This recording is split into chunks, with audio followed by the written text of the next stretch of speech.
Welcome to capital media news. ఈరోజు దక్షిణ నియోజకవర్గంలో జీవీఎంసీ అభివృద్ధి సంక్షేమానికి కూటమి ప్రభుత్వం కట్టుబడి ఉందని దక్షిణ నియోజకవర్గ గారు అన్నారు.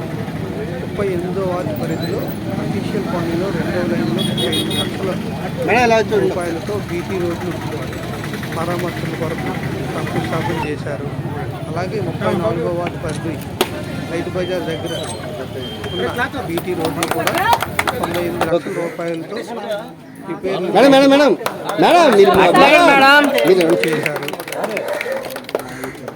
అలాగే నియోజకవర్గంలో ప్రతి నియోజకవర్గంలో వార్డులో ఇచ్చిన మాట ప్రకారం అన్ని పనులు సరైన సమయంలో పూర్తి చేసి ఆ పరిపాలన అభివృద్ధిని నిరూపించుకుంటామని ఎమ్మెల్యే శ్రీ వంశీ కృష్ణ యాదవ్ గారు అన్నారు. విశాఖపట్నానికి ఒక అద్భుతమైన ఏరియా ఉండేది. మళ్ళీ పాత రోజులు వచ్చే విధంగా ఈ ప్రాంతంలో ఉన్న రోడ్లు కానీ మౌలిక సదుపాయాలు డ్రైనేజ్ వ్యవస్థ పూర్తిగా రూపుమాపుతాం. అండర్గ్రౌండ్ డ్రైనేజ్ అయితే పూర్తిగా బాగా చేయడం జరిగింది. ఇప్పుడు ఈ రోడ్లన్నీ కూడా వేసి ఈ ప్రాంతాన్ని మళ్ళీ కలకలాడే లక్ష్యంగా పనిచేస్తాం.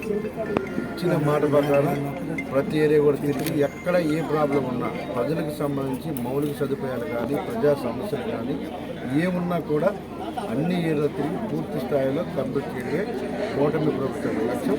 అటు ముఖ్యమంత్రి గారు కానీ డిప్యూటీ సీఎం గారు కానీ లోకేష్ గారు కానీ అందరి కోరిక అదే ప్రజలకు అనుకూలంగా జరగడమే ప్రజా పరిపాలన భావించి ఈరోజు మీరు ఒకసారి అప్పటికి చాలా తేడా ఉంటుంది. మీరు చెక్ చేసుకున్నా కూడా సో ఎక్కడికి వెళ్ళినా కూడా ప్రజలతో మమ్మల్ని కావడం ప్రజల కోరికగా చేయడం జరుగుతుంది.